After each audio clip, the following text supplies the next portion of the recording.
So now that we have looked at quadratics in vertex form, we're going to look at them in another form. And one of the questions when we had started looking at this is the function y equals x minus 5 onto x plus 3 a quadratic function? And how do I know? Justify my answer. So just to remind you that there are three ways in which we know we have a quadratic function. And the first way is that when we is our degree. So it would have a degree of 2. Our second way in which we know that is that when we graph it, the graph is a parabola.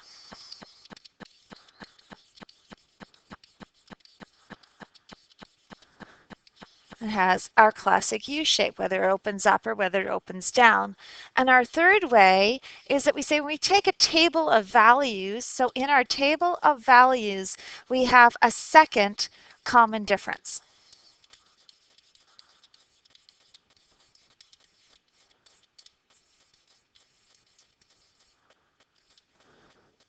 And so these are the three things that will tell us if we have a quadratic function. So this question is asking, is this a quadratic function? Well, I'm just going to do this. I am going to take our factors. Just a reminder, x minus 5, x plus 3 are factors. It's in factored form. And I am going to expand this out like what we would have done in grade 10.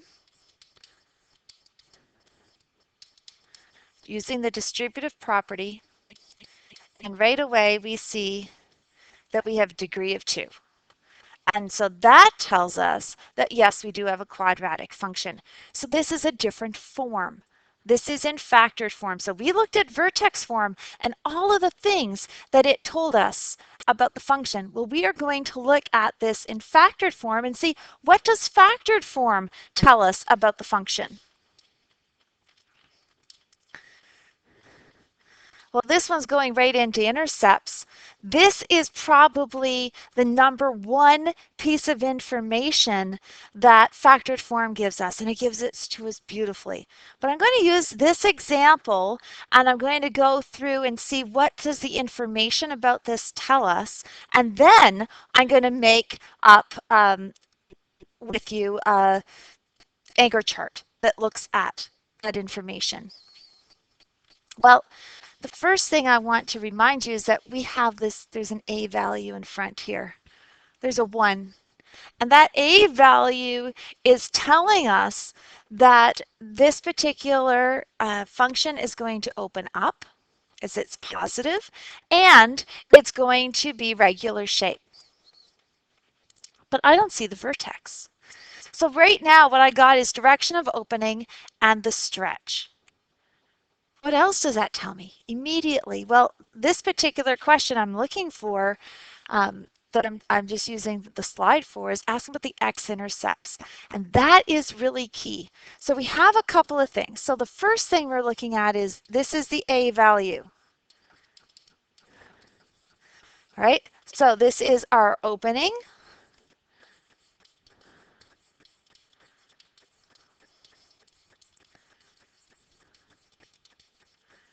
In this case, it's opening up.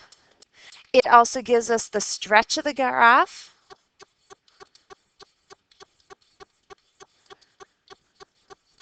And in this particular case, we're going to say that it's regular because it has the 1. That's what that is telling us. Well, in this form, we also have another piece of information, and these are x-intercepts. So we have to be careful because in our formula we have negatives. So this is the same as x minus a negative 3. So when I'm looking at what my x-intercepts are,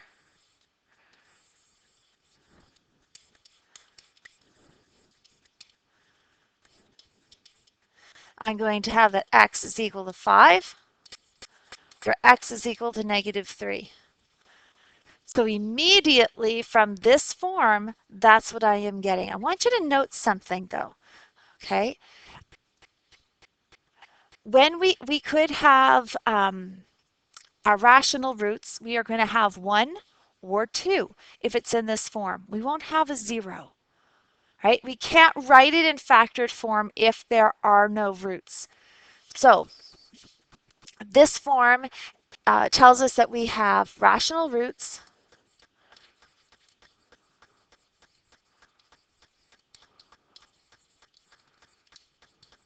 1 or 2 is what we're going to see. We will not see 0 if we have a function in this form. Okay, so if I have that information, well, what do I do with that? Well, one of the things that we can get from our x-intercepts, and it kind of goes right along with it, so is our axis of symmetry. And we know that our axis of symmetry is a halfway point. So if these are my zeros, so if I have zeros at -3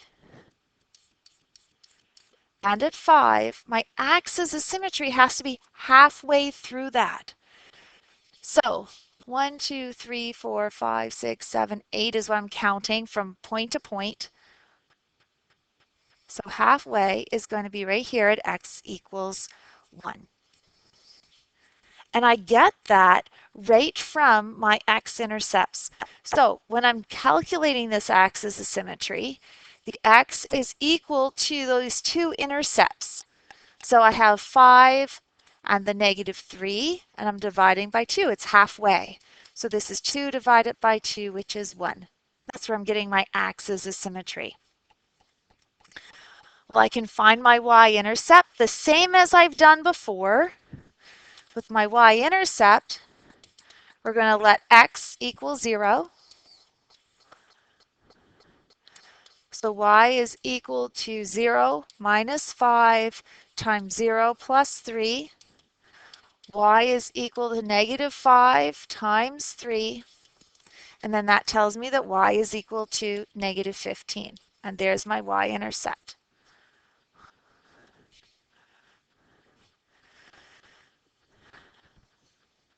How do I get the vertex? Well, the vertex, I need to substitute the value of my axis of symmetry into the function and solve for y. Okay, so this is where it gets a little messier. This is harder work. In this case, in order to find the vertex, this is more work for us. So we're going to take our function.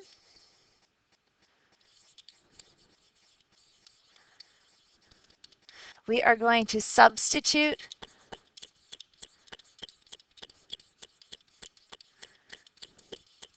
we said the axis of symmetry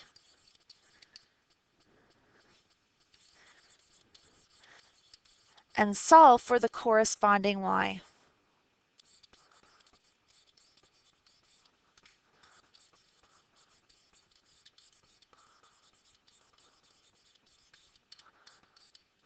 What that's going to give us is the y value of the vertex.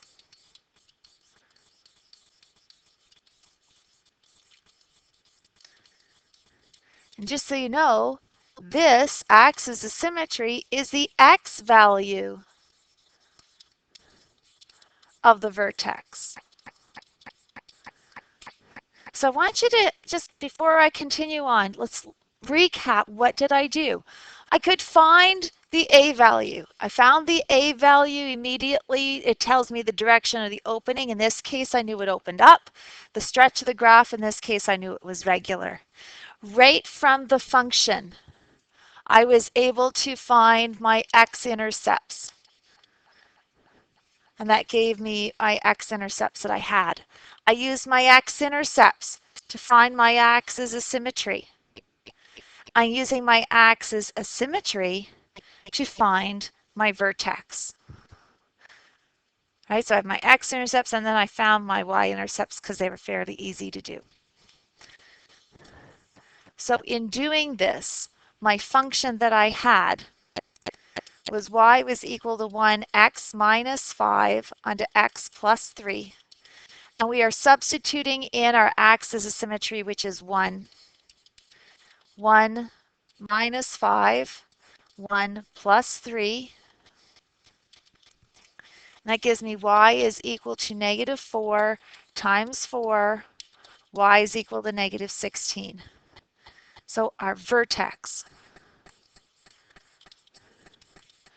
is 1, negative 16. Okay, now that I have my vertex, I have domain, that's all reals, and I have range, and I know that this function opens up, so y has to be greater than or equal to some number, and that number is coming from the vertex. There's that negative 16. So we have to approach this in a different way. So I used an example. Let's see if we can make an anchor chart that deals with this. So this is our factored form.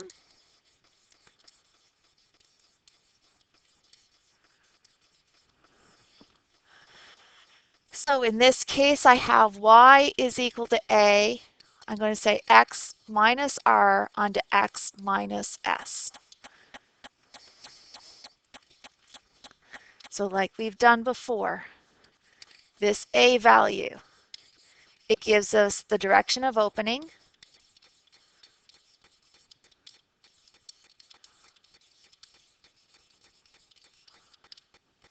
Right, so we know that it's going to be either opening up or opening down. The same reasons, it opens up, it's positive, it's opening down, it's negative. It gives us the stretch of the graph.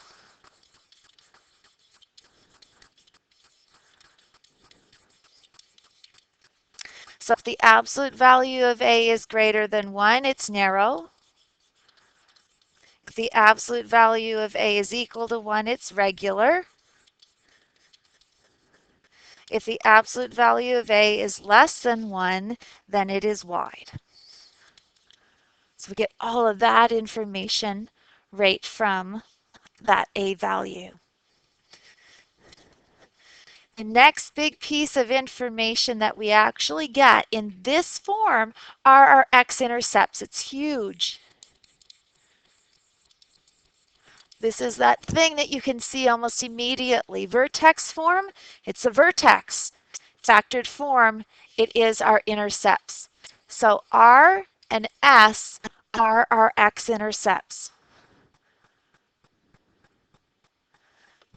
So when I have 0 is equal to x minus R, x minus S, what we get, if we're setting each factor equal to 0,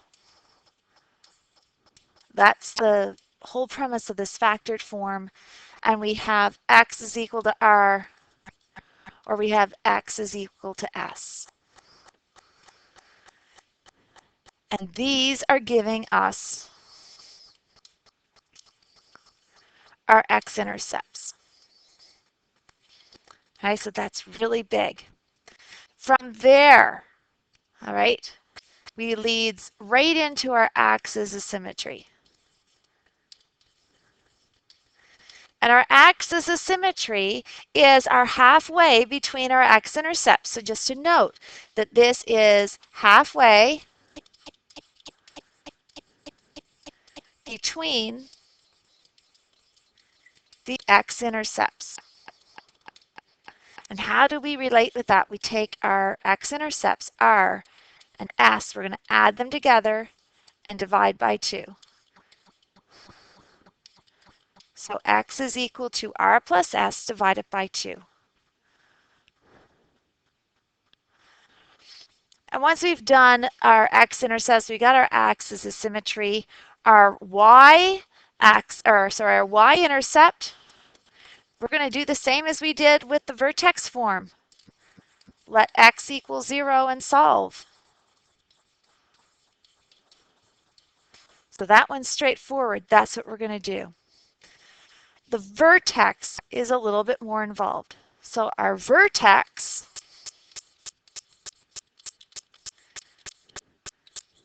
what we're going to have to do is we're going to substitute the value of the axis of symmetry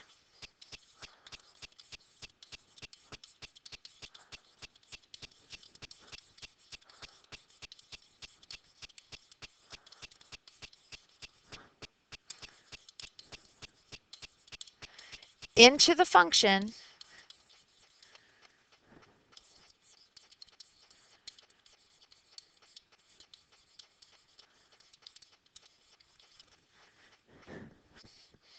and we're going to solve for y.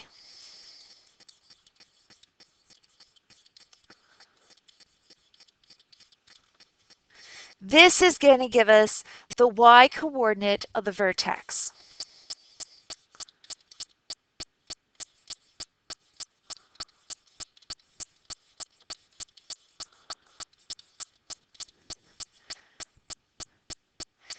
That's important for us. That would be like the k if it's in vertex form. From our vertex, we can now do our domain, which we can always do, by the way. It's always going to be all reals. But our range, we kind of need to have our vertex helps us with that. It's going to be y is greater than or equal to, sorry, what did I have there? The vertex. The y coordinate of the vertex.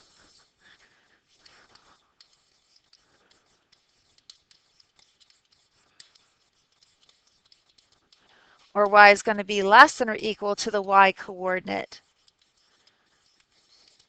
of the vertex. Well, they occur in different spots. So it's going to be greater than or equal to if this is opening up. And it's going to be less than if it opens down. So yeah, we need to know all these different pieces. So the big thing for factored form is we can tell our x-intercepts, and then from our x-intercepts, we can determine our axes of symmetry. So those are huge, so that as soon as I see it in factored form, oh yeah, boom, I know what this is going to tell me. This is the information that the graph will give. So what are we going to do with it? We're going to do like what we did with our vertex form. Let's look at a few examples. Okay, this is the one we'd already looked at. See if I can find another one. Okay, here we go. We're going to determine all the characteristics of this particular function. Do we know it's quadratic? Yes, we know it's quadratic because we have an x times an x, by the way, right? Right here. If I multiply those out, I get x squared. So we know that we have a quadratic function. Let's start with what the a value is telling us. So I know that our a value is less than 0, so we know that this one opens down. We also know that our absolute value of a is less than 1, so we know that this is wide.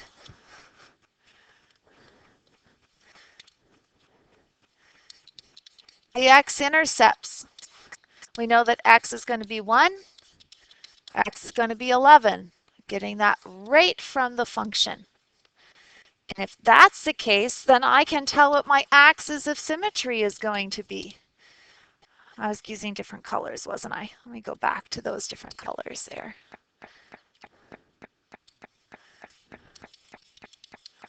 My axis of symmetry, x is going to equal 1 plus 11 divided by 2, 12 divided by 2, which is 6. So this is telling me that my axis of symmetry is 6. Well, from there, I can look at my vertex. So what do I do with my vertex? I write my function.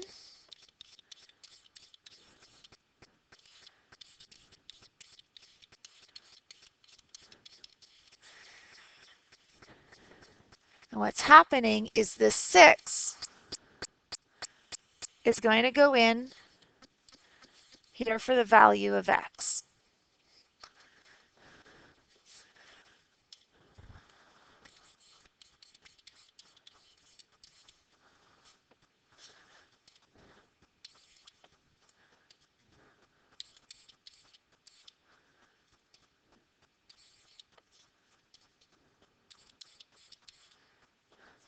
So we have y is equal to negative 1/2.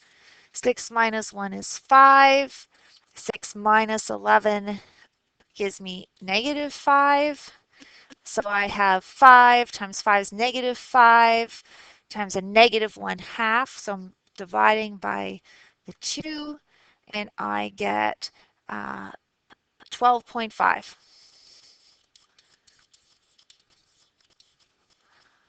So my vertex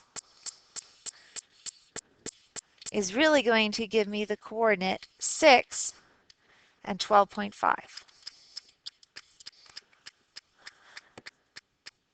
And because I know it's opening down, I do know, right?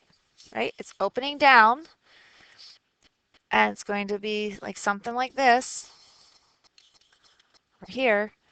I do know that my range is going to be less than or equal to something. Okay, so I have some hints here. So let's look at what is domain. Domain is all reals. Range, y is going to be less than or equal to the 12.5. The only thing we have left, I don't think we did, was the y-intercept. So let's look at calculating our y-intercept. I'm going to put this in green because it does go with this concept. So here's our y-intercept. And what we're going to do is we're going to set our x's equal to 0. So y is equal to negative 1/2, 0 minus 1 times 0 minus 11. 1/2 times negative 1 times negative 11.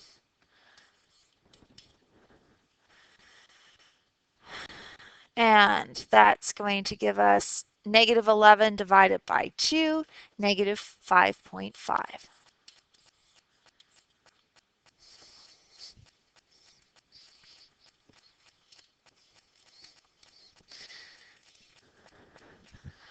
All right, let's look at another example.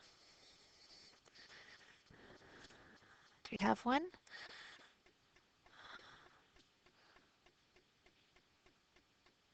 All right, well, maybe what? Let me see what I have. We have, okay, I'm going into some word problems and some other thoughts. So let's try, well, let's look at this first. So there are 3 possible situations that we'll talk about the roots of a quadratic function. And so I want you to understand what roots are. Roots are really basically telling us the x-intercepts.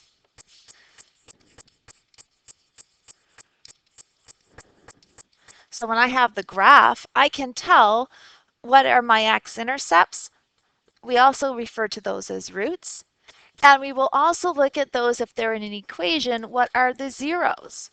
That is when our y value is 0.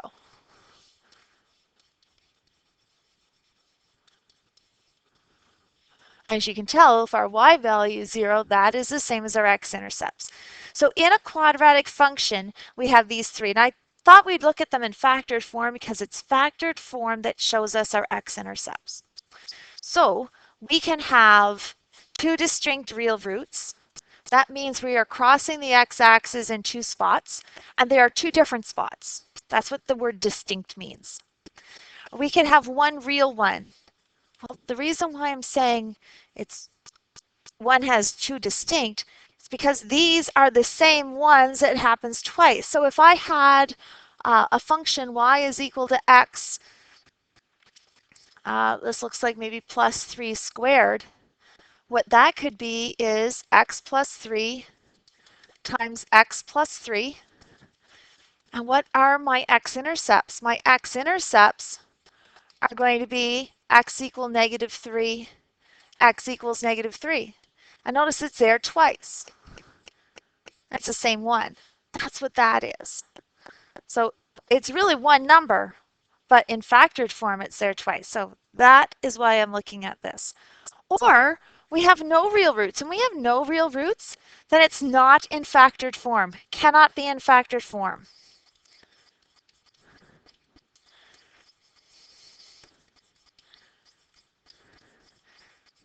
So if I was trying to do this with multiple choice and I have a function and I'm matching it to a graph and the graph looks like this particular graph, then I automatically know that I'm not matching it with a function in factored form.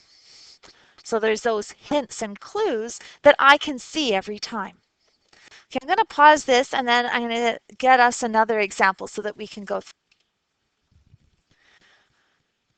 Okay, here's another example. I'm going to tell you, want you pause right now, and then you can go through all of the characteristics and try that on your own. And then I'm going to continue and give the answer. So if you pause, then you can have a chance to do it and then pick it up from where I'm going to continue. So what do I know about this function? Right away, I've got a couple pieces of information that this 3 gives me. This is the a value. So what do I know? I know that this function opens up, right? Because it's positive. I know that it's narrow because it has the 3. My x-intercepts. My x-intercepts are 2 and -2. I'll show you again how I'm getting that.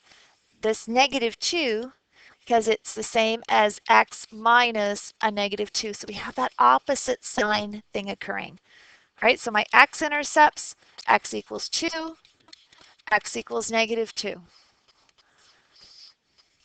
From here, I'm going to do my axis of symmetry. So I take 2 minus the 2. All right, so this is coming from here.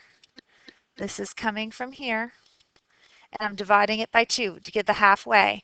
So that's 0 divided by 2, which is 0. So my axis of symmetry, x is equal to 0. I am then going to use my axis of symmetry to find the vertex. So notice that we actually put some arrows in what I'm doing. Found this information first. Then I went this way, found my x-intercepts. From my x-intercepts, I found my axis of symmetry. I'm using this value to help me find my vertex.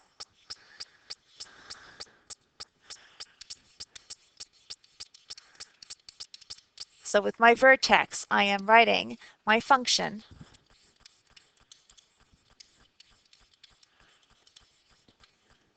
and I am going to be putting my axis of symmetry in for the x.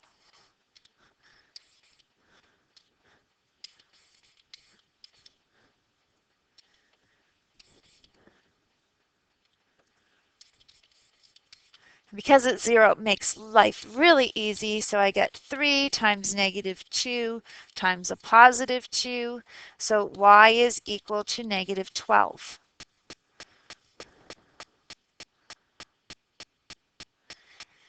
So I want us to think about this a little bit. I know my axis of symmetry is 0. My y-intercept is -12. What would that look like? Well, way down here is the -12. Because my axis is symmetry, we've got 0. That's telling me that it cuts right through there. So my vertex is actually right there. So what I didn't finish off my vertex. I found this. I used this information and this information to give me my vertex. My vertex is 0, -12. I don't have to do any calculations for my for my y-intercept because this happens to be my y-intercept. We can see right there, it's the y-intercept. My x-intercepts are at -2 and +2, and I have the graph. It just didn't do a very good job of going through that point. And that's the information it gives. So when it is in this form, the main piece of information we're getting is our x-intercepts, and from there our axis is symmetry. So they do link, and we need to know that. One of the most common word problems that we had done in this section had to do with the revenue. So when we get to word problems, we'll practice the revenue question because it applies to factored form. Right? We'll look next at standard form.